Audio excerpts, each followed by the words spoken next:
मित्रांनो, मी शेखर वानखेडे आपलं सर्वांचं स्वागत करतो आपल्या यूट्यूब चॅनल शेखर वानखेडेमध्ये। दिव्यांग अपंग व्यक्तींना स्वयंरोजगारासाठी महाराष्ट्र शासनातर्फे 15,000 रुपये अर्थसहाय्य देणार आहे। त्याबद्दल आज मी तुम्हाला माहिती पुरविणार आहोत। मित्रांनो, तुम्ही आमच्या यूट्यूब चॅनलवर पहिल्यांदा आला असणार तर आमचे यूट्यूब चॅनल नक्की सबस्क्राइब करा। जी.आर. असा आहे की दिव्यांग व्यक्तींना स्वयंरोजगाराकरिता साधन सामग्री टूलकिट घेण्यासाठी वित्तीय सहाय्य।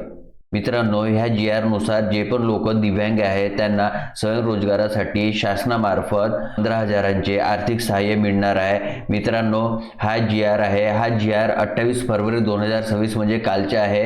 याच्या PDF ची लिंक मी तुम्हाला डिस्क्रिप्शन बॉक्समध्ये देणार आहे। तुम्ही त्या डिस्क्रिप्शन लिंकद्वारे ही PDF डाउनलोड करून प्रस्तावना वाचू शकता।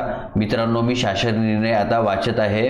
दिव्यांग व्यक्ती हक्क अधिनियम 2016 मधील तरतुदी आणि दिव्यांग धोरण 2018 मधील प्रमुख उद्दिष्टे तसेच सध्याच्या विज्ञान तंत्रज्ञानाच्या युगात कालानुरूप नवनवीन कौशल्य शिकण्याची गरज विचारात घेऊन दिव्यांग व्यक्तींना स्वयंरोजगारासाठी साधन सामग्री टूलकिट घेण्यासाठी वित्तीय सहाय्य। स्वयंरोजगारासाठी आर्थिक सहाय्य देऊन दिव्यांग व्यक्तीच्या रोजगारात वाढ करून कौटुंबिक आर्थिक उन्नतीच्या माध्यमातून दिव्यांग व्यक्तीच्या जीवनात सकारात्मक बदल घडवण्याच्या उद्देशाने प्रशिक्षित दिव्यांग व्यक्तींना स्वयंरोजगारासाठी साधन सामग्री घेण्याकरिता 15,000 रुपये इतके अर्थसहाय्य देण्यात येईल। मित्रांनो, आता सदर योजनेचे निकष काय आहे ते आपण आता वाचणार आहोत। ही योजना दिव्यांगत्वाच्या सर्व प्रवर्गासाठी लागू राहील। अर्जदाराचे लाभार्थ्याचे वय 18 वर्षापेक्षा कमी नसावे। सदर योजनेअंतर्गत अर्थसहाय्याची कमाल मर्यादा 15,000 रुपये राहणार आहे। मित्रांनो, हा पॉईंट महत्त्वाचा आहे। ह्या पॉईंटवर तुम्ही लक्ष द्या। शासकीय प्रशिक्षण संस्था, शासनमान्य प्रशिक्षण संस्था अथवा दिव्यांग कौशल्य व उद्योजकता विकास केंद्रातून प्रशिक्षण घेतलेल्या दिव्यांग प्रशिक्षणार्थी ह्या योजनेस पात्र असेल। प्रशिक्षित दिव्यांग महिलांना प्राधान्य दिले जाईल। लाभार्थ्यास मंजूर केलेले आर्थिक सहाय्य त्याने प्रशिक्षण घेतलेल्या व्यवसायासाठी लागणाऱ्या साधन सामग्रीसाठीच असेल। विहित नमुन्यातील अर्ज।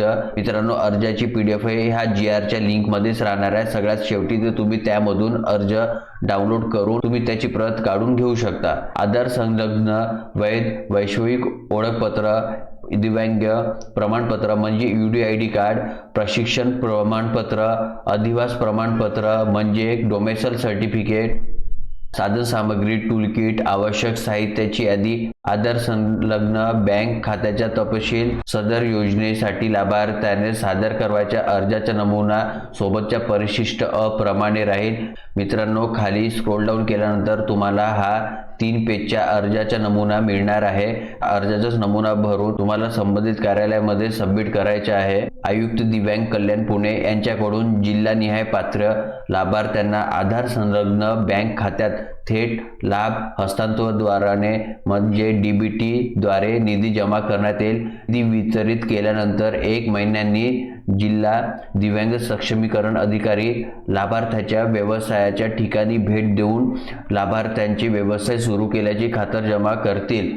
सुरुवातीच्या 1 वर्षाच्या काळात लाभार्थ्याचा व्यवसाय सुरळीतपणे चालू होईल यासाठी जिल्हा दिव्यांग सक्षमीकरण कार्यालयाकडून सर्वतोपरी सहाय्य केले जाईल। लाभार्थ्याने व्यवसाय सुरू करून दर 3 महिन्याला अहवाल जिल्हा दिव्यांग सक्षमीकरण कार्यालयात सादर करावा। जिल्हा दिव्यांग सक्षमीकरण कार्यालयाने वर्षातून 2 वेळेस म्हणजे 6 लाभार्थ्यांचा व्यवसाय सुरू असल्याची पाहणी करावी। योजनेच्या निवड समितीने वर्षातून एकदा लाभार्थ्यांच्या व्यवसायाची पाहणी करावी, आढावा घ्यावा। चालू वर्षातील लाभार्थ्यांची व्यवसायाची माहिती पुढील वर्षाच्या निवड समितीच्या बैठकीत सदस्य सचिवांनी सादर करावी। मित्रांनो, आता हा 5वा पॉईंट इम्पॉर्टंट आहे। तो 5वा पॉईंट बरोबर ऐकून घ्या। लाभार्थ्याने ज्या प्रयोजनासाठी आर्थिक सहाय्य घेतले आहे तो व्यवसाय सुरू न केल्यास मंजूर आर्थिक सहाय्याची वसुली करण्यात यावी। म्हणजे मित्रांनो, तुम्ही ज्यासाठी अर्थसहाय्य घेतलेले आहे आणि त्या अर्थसहाय्याद्वारे तुम्ही जर तुमचा व्यवसाय सुरू नाही केला तर तुमच्याकडून आर्थिक सहाय्याची वसुली करण्यात येणार। मित्रांनो, हा जो अर्थसहाय्य फक्त दिव्यांग व्यक्तीसाठी आहे, त्याच्या स्वयंरोजगारासाठी आहे, एवढी गोष्ट तुम्ही लक्षात ठेवा। मित्रांनो, तो ह्या योजनेचा फायदा काय आहे? मित्रांनो, ह्या योजनेचा असा फायदा आहे की थेट तुम्हाला DBTद्वारे 15,000 रुपयाचे अर्थसहाय्य भेटणार आहे. म्हणजे हा तुम्हाला अर्थसहाय्य आहे, हा कोणताही कर्ज नाही आहे, म्हणून तुम्हाला कोणती परतफेड करावी लागणार नाही. या अर्थसहाय्याद्वारे दिव्यांग व्यक्ती कोणत्याही नोकरीच्या शोधात न राहता स्वयंरोजगार करू शकतात. ते आपली आर्थिक परिस्थिती सुधारू शकतात. ह्या अर्थसहाय्यामध्ये महिलांना प्राधान्य दिलेले आहे. दिव्यांग महिला पण या अर्थसहाय्यासाठी अर्ज करू शकतात. तर मित्रांनो, ह्या दिव्यांग व्यक्तींसाठी, अपंग लोकांसाठी एक अर्थसहाय्य राहणार आहे. कर्ज राहणार नाही आहे, तर परतफेड करायची काहीही गरज राहणार नाही आहे. जर मित्रांनो तुमच्या कोणी शेजारी असणार, तुमच्या कोणी नातेवाईक असणार, तर त्यांना पण तुम्ही हा GR शेअर करू शकता. मित्रांनो, हा GR तुम्हाला www.maharashtra.gov.in ह्या संकेतस्थळावर पण दिलेला आहे आणि ह्या GRचा लिंक मी माझ्या डिस्क्रिप्शन बॉक्समध्ये पण दिलेला आहे. तुम्ही तिथून पण हा GR वाचू शकता. मित्रांनो, तुम्हाला आमचे व्हिडिओ आवडला असणार तर नक्की लाईक करा. तर तुमच्या मनात काही शंका असणार, काही प्रश्न असणार तर तुम्ही कमेंटमध्ये नक्की विचारू शकता. धन्यवाद मित्रांनो.